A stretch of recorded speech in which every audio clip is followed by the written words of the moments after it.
Nalnish's weathered hands trembled as he pulled the enemy arrow from the oak tree where it quivered, its steel point still warm from flight. Blood trickled down the bark where the missile had struck just inches from his heart. The message tied to its shaft bore a single word scrawled in English: surrender. The Comanche warrior dropped to one knee, pressing his ear to the earth. The thunder he heard wasn't from the storm clouds gathering above the Texas plains, it was the rhythmic pounding of 400 horses carrying American cavalry toward his small band's hidden canyon. They would arrive before the sun touched the horizon, before his bride-to-be Ayanna could complete her journey from the distant Kiowa camp where their marriage had been arranged. "Grandfather," he whispered to the wind, invoking the spirit of his deceased father-in-law who had blessed this union. "She comes with only her grandmother and 2 horses, expecting to find a wedding feast. Instead, she will find war." Nalnish had waited 3 winters since his first wife's death from the white man's spotted sickness. The loneliness had carved hollows in his chest deeper than any battlefield wound. When the Kiowa chief Mop offered his granddaughter's hand, promising to heal the grief that had made Nalnish's war cries sound more like mourning songs, the widower had agreed without hesitation. He had spent weeks preparing their lodge, weaving new sleeping mats, hunting the finest elk for the wedding feast. Now dust clouds rose like smoke signals of doom across the prairie. Captain Mordecai Flint's cavalry, the same blue-coated devils, who had burned 3 Comanche villages that summer, had somehow discovered their sanctuary. The canyon that had hidden Nalnish's band of 43 souls for 2 peaceful years would become their tomb unless he acted swiftly. Kestrel, he called to his nephew, a lean warrior whose eyes held the sharpness of his namesake bird. "Ride hard to the eastern trail. Turn Ayanna back before she enters the canyon. Tell her to wait by the lightning-split rock until the danger passes." But even as Kestrel leaped onto his painted Mustang and galloped away, Nalnish knew the math of death too well. 43 Comanche warriors, half of them past their prime, facing 400 disciplined cavalry with their thundersticks and sabers. The outcome was written in blood before the battle began. He looked once more at the arrow in his hands. Captain Flint's calling card, the man who had earned his stripes by collecting Comanche scalps like trophies, who boasted in the frontier newspapers that he would civilize the savage plains 1 bullet at a time. This wasn't a random patrol. This was a trap, carefully laid and perfectly timed. Nalnish smiled grimly as understanding dawned. Someone had betrayed their location, had revealed the date of his wedding, had calculated that love would make him vulnerable. They expected to find him distracted by celebration, his warriors drunk on ceremonial wine, his defenses lowered by joy. They were wrong about one thing. His heart was already broken. What remained was pure, distilled vengeance. The widower raised his lance toward the darkening sky and released a war cry that echoed off the canyon walls like thunder. If death rode toward him with 400 faces, he would meet it with the fury of a man who had nothing left to lose except the slim chance that somewhere beyond the coming storm, love might yet survive. 3 miles from the canyon, Ayanna heard her intended husband's war cry carried on the evening wind and knew her world had shattered like pottery dropped on stone. The young Kiowa woman dismounted from her mare, her wedding dress, white doeskin adorned with blue beads and silver conkos rustling in the sudden stillness that followed the echoing sound. "Grandmother," she whispered to the elderly woman riding beside her, "that was not a cry of celebration." Before the wrinkled Kiowa matriarch could respond, hoofbeats thundered from the canyon's direction. Kestrel appeared like a vision of panic, his horse's flanks foaming, his face painted with dust and desperation. "Turn back," he shouted, reining his Mustang hard. 400 cavalry come for blood. Nalnish commands you to wait by lightning-split rock until what? Ayana's voice cut through his words like a blade.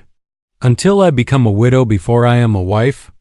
But their argument was interrupted by an unexpected sight. A lone wagon approaching from the south, driven by a man whose appearance defied easy categorization.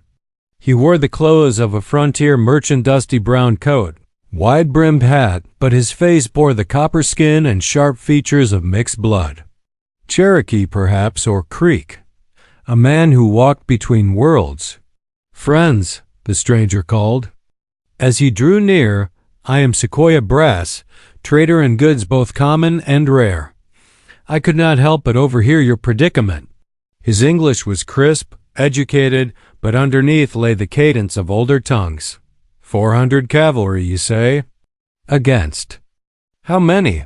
What business is it of yours, Mixed Blood? Kestrel snarled, his hand moving to his tomahawk. Sequoia smiled, revealing teeth that gleamed like pearls. My business, young warrior, is in being useful to people in desperate circumstances. And right now, you need what I carry in this wagon. More than you need pride. He gestured to the covered wagon bed behind him, repeating rifles, 50 of them. Winchester 1866s, fresh from the factory in New Haven, plus ammunition enough to make each shot count. Ayana felt her breath catch. Such weapons could change everything if they were real and if this strange merchant could be trusted. "What do you want in return?" she asked, studying Sequoia's face for deception. "A very simple thing, miss. I want to attend your wedding." The words hung in the air like smoke from a sacred pipe. Kestrel looked ready to attack, but Ayana held up a hand for silence. Something in this man's eyes spoke of deeper currents, hidden purposes that might align with their desperate need. "There will be no wedding if my intended dies today," she said carefully. "Oh, there will be a wedding," Sequoia replied with certainty that chilled her. "But first, there must be a reckoning. Captain Flint has been hunting me for 3 months, following my trade routes, trying to confiscate my merchandise. You see, I have been selling advanced firearms to various tribes, and this has made me somewhat unpopular with the military." He laughed, but there was no humor in it. "Flint believes he can trap 2 birds with 1 net today. Your husband-to-be, and the Cherokee half-breed who has been arming his enemies. What he doesn't know is that I choose my own battlefields." Kestrel spat into the dust. "You used us as bait." "No, young hawk. I used Flint's ambition as a rope to hang him with. The question now is whether you want to watch your loved ones die with honor or live to see another sunrise. Because I guarantee you this, those repeating rifles in my wagon can turn 43 warriors into an army that even 400 cavalry will think twice about facing." Ayana looked toward the canyon where her future waited in blood and fire, then back at this enigmatic trader who spoke of wedding bells and Winchester rifles in the same breath. In the distance, thunder rolled across the plains, real thunder this time, promising rain to wash clean whatever blood would spill before morning. "What makes you think we can trust a man who admits to using us in his schemes?" she asked. Sequoia's smile became genuine for the first time. "Because, beautiful Kiowa maiden, I have a wedding gift for you that no other merchant in Texas can provide." He paused, letting anticipation build. "I can give you a living husband."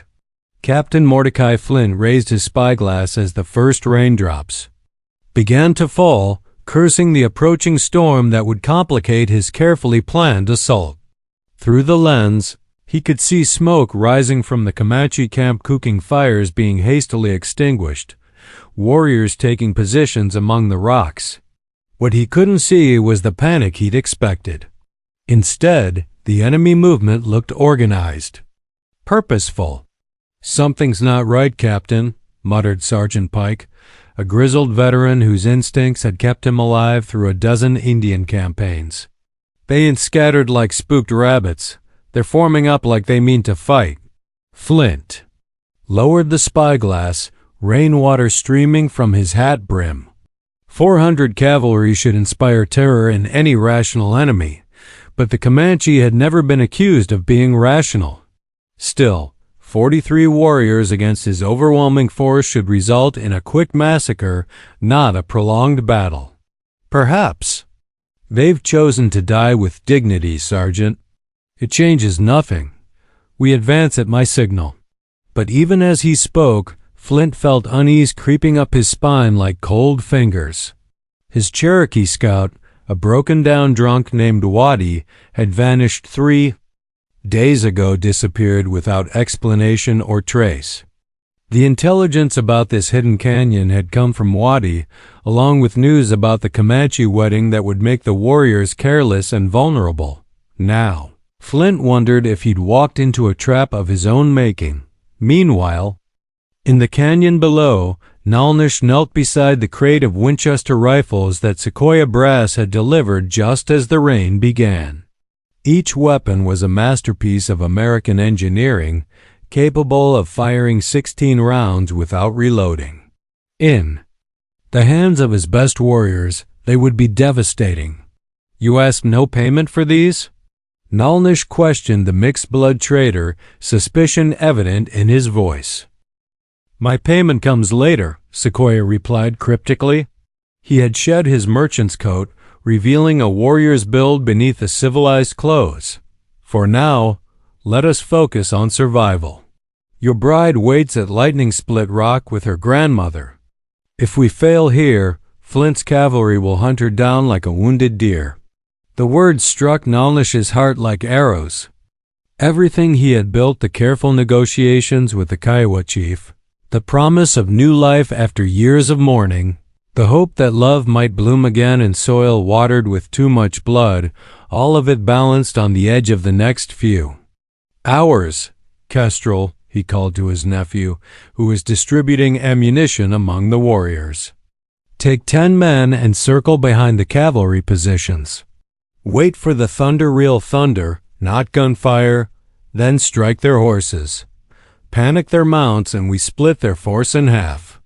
And if the storm passes without thunder? Kestrel asked. Nalnish looked up at the dark clouds gathering overhead like a Comanche war party of spirits. Then we make our own. 3 miles away, Ayana huddled beneath a rocky overhang with her grandmother, watching lightning dance across the prairie sky. Each flash illuminated the distant canyon where her future hung in the balance. She had never met Nalnish face to face. Their betrothal had been arranged through intermediaries, but the Kiowa elders spoke of him with respect. A warrior who had lost his first wife to disease, but had never lost his honor. A man who still believed in tomorrow despite yesterday's sorrows. Child, her grandmother spoke softly. Perhaps we should ride south back to our people. A dead husband serves no one. No, grandmother. Ayana's voice carried the steel of her warrior ancestors. I came here to marry a man who fights for his people's survival. If he dies tonight, then I will mourn him as a widow. But I will not flee like a frightened rabbit before I know his fate. The old woman smiled in the darkness. Your spirit burns bright, granddaughter. But remember, sometimes the bravest thing a woman can do is live to fight another day. As if summoned by her words, another lightning flash revealed riders approaching through the rain. Ayana tensed, her hand moving to the knife at her belt, until she recognized the lead figure, Waddy, the Cherokee scout who had vanished from Flint's command 3 days earlier. Miss, he called through the rain, I bring word from Sequoia Brass. The battle begins soon, and he wishes you to know your wedding will proceed as planned. But first, we must teach the cavalry that some traps have teeth of their own. Thunder rolled across the plains like the war drums of the ancestors, and Ayana smiled despite the danger. Perhaps there was more than one way for a woman to fight. For love. The first volley of Winchester fire split the night like horizontal lightning, each muzzle flash illuminating faces painted with war paint and determination. Captain Flint's cavalry charge faltered as horses screamed and men tumbled from saddles. the repeating rifles cutting through their ranks with mechanical precision. Impossible. Flint roared above the chaos, his saber gleaming in another lightning flash. Intelligence reported they had only bows and lances. Nalnish emerged from behind a boulder, his war cry piercing the storm as he levered another round into his Winchester. The weapon felt like concentrated thunder in his hands, each shot carrying not just lead but the weight of his people's survival. Beside him, his warriors fought with the desperate fury of cornered wolves, their new rifles turning the canyon into a death trap for the overconfident cavalry. "Sergeant Pike," Flint commanded, "take half the men and flank their left position." But even as Pike spurred his horse toward the canyon wall, Kestrel's hidden warriors struck from behind. War whoops echoed off the rocks as 10 mounted Comanche crashed into the cavalry's rear guard, tomahawks and knives glinting as they scattered the enemy's horses in all directions. The neat military formation dissolved into chaos. Cavalrymen found themselves afoot in hostile territory, their disciplined advantage evaporating like morning mist. Some tried to rally around their officers. Others broke and ran for the canyon mouth, only to find Waddy and 3 Cherokee warriors blocking their escape route. Through it all, Sequoia Brass moved like a ghost between the fighting, his own rifle, speaking death to any cavalryman who threatened to reorganize the scattered force. But his eyes constantly searched the battlefield, seeking one particular blue uniform among the chaos. "Flint," he called out in a voice that cut through gunfire and storm. "Mordecai Flint, your Cherokee scout sends his regards." The captain's head snapped around, finally recognizing the mixed-blood merchant he'd been hunting for months. Understanding dawned in his eyes, the trap, the missing scout, the impossible weapons. He'd been outmaneuvered by a man he dismissed as a simple traitor. "You," Flint spurred his horse toward Sequoia, saber raised. "You're the arms dealer, the one selling rifles to every savage tribe from here to Colorado." "Guilty as charged," Sequoia replied calmly, working the lever of his Winchester with practiced ease. "Though I prefer to think of myself as evening the odds in an unfair fight." Their personal duel began in earnest, Flint's military training pitted against Sequoia's cunning and superior firepower. But the captain was no fool. He'd survived a dozen campaigns by being both ruthless and adaptable. When his first charge failed, he wheeled his mount and began using his scattered men as cover, forcing Sequoia to risk hitting friendly forces. Meanwhile, 3 miles away at Lightning Split Rock, Ayanna heard the battle raging and made a decision that would have terrified her grandmother if the old woman hadn't already fainted from worry. The young Kiowa woman mounted her mare and rode toward the sound of gunfire, her wedding dress streaming behind her like a white banner of defiance. She reached the canyon's edge just as a group of fleeing cavalrymen broke from the fighting, heading directly toward her position. Without hesitation, she guided her horse to block their path, her voice ringing out clear and strong. "Stop! In the name of my husband who fights for his people's freedom." The lead cavalryman, a young trooper no older than herself, reined in his mount, staring in amazement at the vision of a Kiowa bride, confronting 4 armed soldiers with nothing but courage and righteous fury. "Miss, you need to get out of here," he stammered. "This is no place for—" His words died as Ayanna drew her knife, its blade reflecting lightning from the storm above. "This is exactly where I belong. My husband waits for me beyond that battle, and no blue-coated coward will prevent our union." The troopers exchanged glances, faced with an enemy they'd never trained to fight, an armed woman whose only weapon was absolute conviction. In the distance, the gunfire was slackening. Either the battle was ending, or the ammunition was running low. "Stand aside, miss," the lead trooper said finally, his voice gentle but firm. "We don't want to hurt you, but we won't be stopped by pretty speeches." Ayana smiled, and in that expression was all the wild beauty and fierce independence of the Tdia Plains tribes.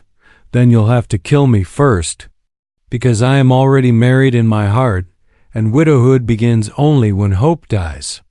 Thunder crashed overhead as if the sky itself approved of her words, and in that moment she knew that whatever happened in the canyon below, love had already won its most important victory. Dawn broke gray and mournful over the canyon where 43 Comanche warriors had faced 400 cavalry and lived to see another sunrise. The battlefield was littered with blue uniforms and empty brass casings, but the cost of victory lay heavy in the smoke-filled air. Nalnish knelt beside the body of his war chief, Taka, whose weathered face now stared sightlessly at the clearing sky. The old warrior had taken 3 bullets in his final charge, but not before his tomahawk found the throat of Sergeant Pike. 7 other Comanche lay dead among the rocks, their spirits already riding the wind path to the ancestors. 28 cavalry dead, over 60 wounded, Kestrel reported, his voice hollow with exhaustion. The rest scattered to the 4 winds when Captain Flint fell. Some are probably running still. The captain's death had been the turning point.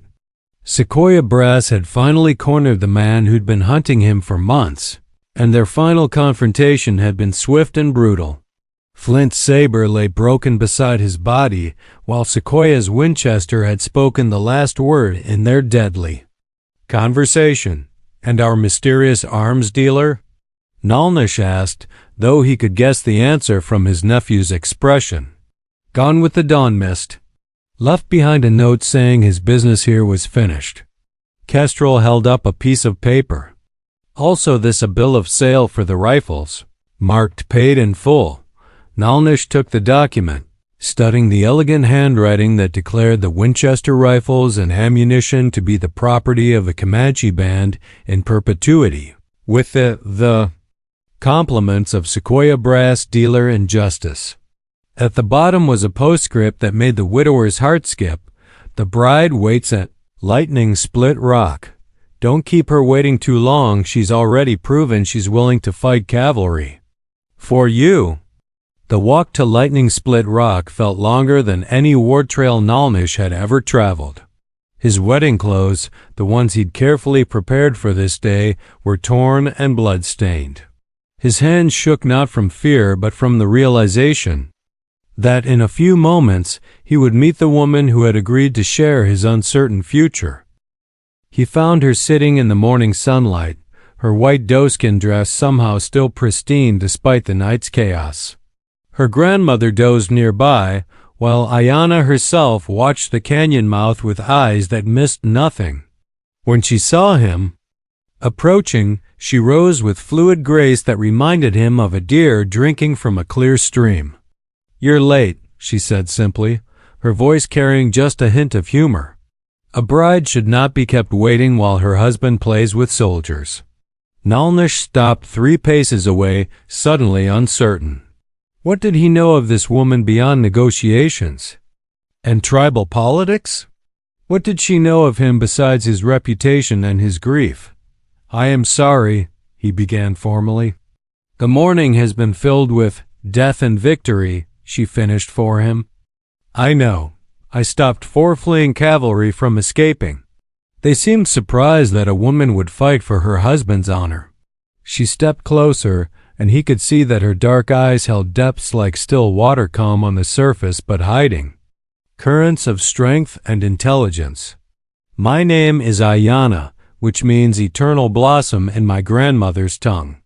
But names are just words until we give them meaning through our actions." "And what meaning would you give to wife?" Nalnish asked, his formal tone softening. "The same meaning you would give to husband," she replied. "Someone who stands beside you when the world burns, who shares your burdens and doubles your joys, who chooses your welfare above their own safety." She paused, studying his face. "Someone who waits by Lightning Split Rock while you settle old scores with new enemies."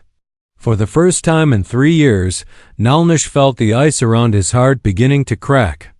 This woman, this stranger who had risked everything for a man she'd never met, might indeed be the healing his spirit needed.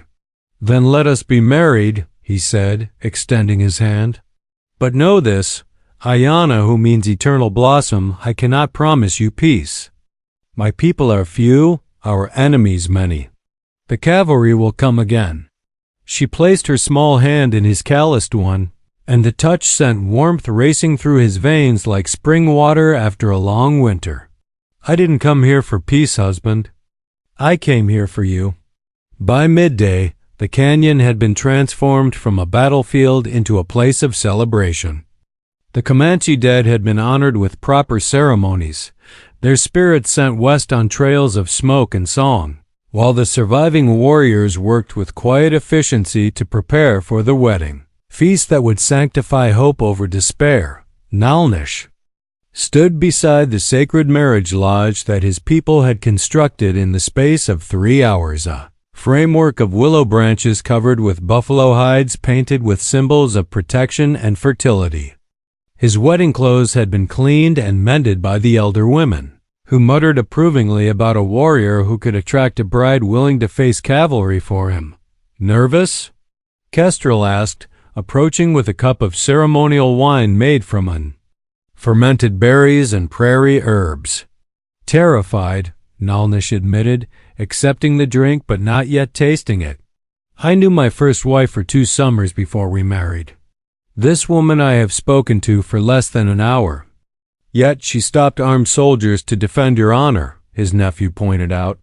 "That tells you more about her character than 2 summers of courtship might reveal." Before Nalnish could respond, the ceremonial drums began their ancient rhythm.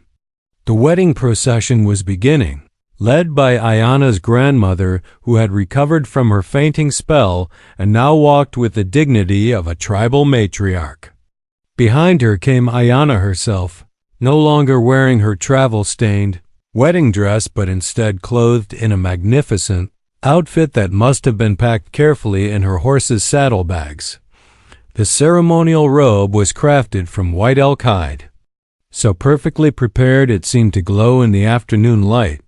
Blue and silver beadwork formed intricate patterns across the bodice, thunderbirds and lightning bolts, symbols of power and renewal. Her long black hair had been braided with eagle feathers and small silver bells that chimed softly with each step, but it was her face that stopped Nalnish's breath in his throat. Gone was the worried bride he'd met at Lightning Split Rock. In her place walked a woman, transformed eyes bright with anticipation, lips curved in a smile that spoke of secrets and promises, cheeks flushed with the excitement of a day that would change everything. The ceremony itself followed traditions older than memory. The tribal elder, an ancient Comanche named Wolf Killer, who claimed to have counted coup on mountain lions in his youth, spoke the ritual words while smoke from sweetgrass and sage purified the sacred space. "Marriage is not a destination," the old man intoned, his voice carrying the weight of 8 decades. "It is a journey undertaken by 2 spirits who choose to walk the same path, to hunt the same dreams, to shelter each other from the storms that surely come." Nalnish and Ayana stood facing each other across a small fire, their hands joined while the elder bound their wrists with strips of leather decorated with beads and feathers. The binding was symbolic; they could easily break free if they chose, but it represented the voluntary nature of their union. "Do you, Nalnish of the Comanche, take this woman as your companion through all seasons, in war and peace, in plenty and want?" "I do," he replied, his voice steady despite the hammering of his heart. "I choose her above all others and pledge my life to her protection. Do you, Ayana of the Kiowa, take this man as your companion through all seasons, in war and peace, in plenty and want?" For just a moment she hesitated, and Nalnish felt panic rise in his chest. Had she changed her mind? Had the reality of his dangerous life finally penetrated her brave facade? "I do," she said finally, and her smile banished all his fears. I choose him above all others, and pledge my heart to his healing." The words struck him like lightning.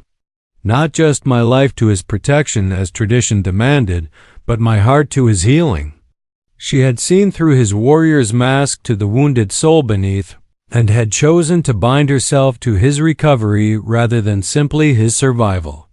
When the elder pronounced them married and the tribe erupted in celebration, Nalnish leaned close to whisper in his new wife's ear, "How did you know?" "Know what, husband?" "That I needed healing more than protection." Ayana's answer was lost in the cheering of the warriors and the thunder of a new storm rolling across the plains. But her eyes spoke what her voice could not.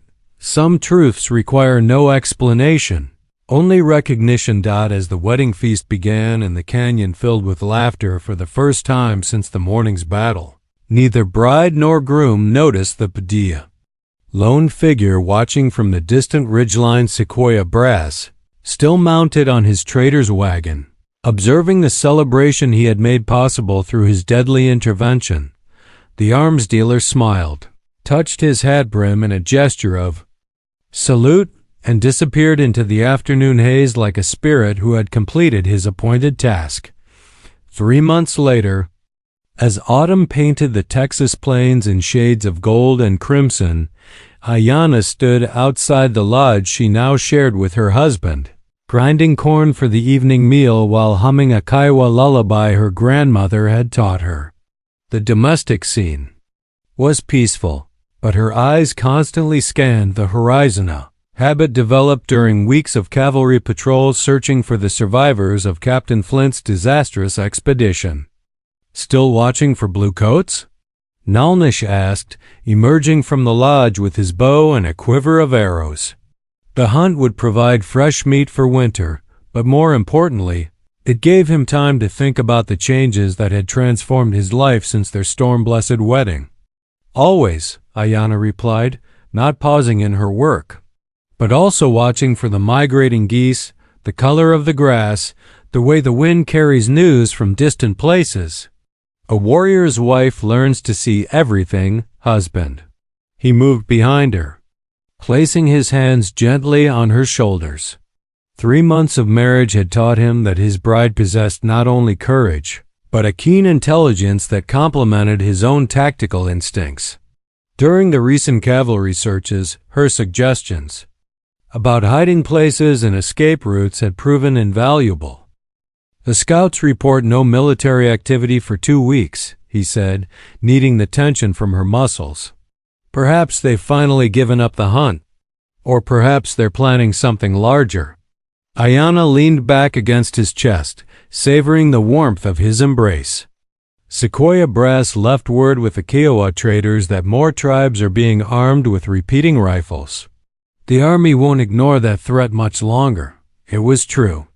The mysterious arms dealer had become a legend across the plains, a ghost who appeared wherever cavalry threatened peaceful tribes, always carrying crates of Winchester rifles and ammunition that could level the playing field between horse soldiers and native warriors. Military commanders from Texas to Colorado were demanding his capture, but Sequoia Brass remained as elusive as smoke. "Let tomorrow bring what it will," Nalnish murmured, turning his wife in his arms to face him. "Today I have everything I need." The kiss they shared tasted of possibility and promise, seasoned with the wild honey Ayana had gathered from cliffside hives that morning. When they broke apart, she rested her forehead against his, her dark eyes sparkling with mischief. "Everything you need, husband? Are you certain of that?" Something in her tone made him study her face more carefully. There was a secret there, hidden behind her smile like a gift waiting to be unwrapped. "What are you not telling me, wife?" Instead of answering directly, she took his hand and placed it gently on her still flat belly. The meaning struck him like a physical blow, driving the breath from his lungs and replacing it with wonder so pure it made his eyes burn. "A child?" he whispered. "Our child," she corrected, her voice soft with reverence. due with the spring flowers if my grandmother's calculations proved correct. For a moment, Nalnish could not speak. The possibility of new life, of a future, that stretched beyond mere survival, seemed too precious to trust. His first wife had never conceived, and he had assumed the failing lay with him. Now, at 35 winters, he faced the prospect of fatherhood with a mixture of joy and terror. What if the world I leave this child is worse than the one I inherited? He asked, voicing the fear that gnawed at every Plains warrior's heart. Ayana cupped his face in her small hands, her touch banishing doubt as surely as sunrise dispels darkness. Then we will teach our child to be stronger than the world's cruelty, wiser than its hatred, and more enduring than its injustice. We will raise a warrior who fights not just with weapons, but with hope. That evening, as the tribe gathered around, cooking fires to share the day's hunt, Kestrel approached the newlyweds with news that would test their newfound optimism. "Uncle," he said quietly, using the formal address that indicated serious business, "riders approach from the east. Not cavalry civilian clothes, but well armed. They carry a white flag, but also enough firepower to level our camp." Nalnish rose smoothly, his hand moving automatically to the Winchester that never left his side. "How many?" 12 men, led by someone who looks familiar, I think. I think it might be Sequoia Brass. The arms dealer's return after 3 months of absence could mean many things, few of them good. Nalnish glanced at his wife, who had also risen and now stood with one hand protectively over her belly. Whatever news the mysterious traitor brought, it would shape not just their future, but the future of the child growing within her. Bring them in, Nalnish decided, but keep rifles ready and eyes sharp. Men who deal in weapons rarely travel for social visits. As the delegation entered the canyon, torches flickering against the gathering dusk, Ayana moved closer to her husband. The child within her would grow up in a world balanced on the knife's edge between two civilizations, but it would not grow up without parents willing to fight for its right to exist in freedom. "Whatever comes," she whispered, echoing the words spoken at their wedding, "we face it together." Nalnish squeezed her hand, feeling the calluses earned from months of sharing his dangerous life, and smiled. The Comanche widower who had waited for a bride and found an army had discovered something more precious than victory. He had found a partner worthy of whatever storms the future might bring. Above them, the first stars appeared in the darkening sky, distant lights that had witnessed countless human struggles and would witness countless more. But in this moment, in this canyon where love had triumphed over violence and hope had defeated despair, those ancient stars seemed to shine with particular brightness, as if the universe itself approved of two hearts that had chosen each other against all odds and now prepared to defend that choice against whatever challenges tomorrow might bring. The story that began with an arrow bearing a message of surrender had become something far different. A tale of two spirits who refused to surrender anything, least of all their right to love each other in a world determined to tear them apart. And in the growing darkness, as Sequoia Brass dismounted from his horse with news that would change everything once again, the sound of Ayana's quiet laughter carried on the evening breeze, the laughter of a woman who had married a warrior, healed a widower's heart, and now carried within her the promise that love, once kindled, could never truly be extinguished. Their story was far from over.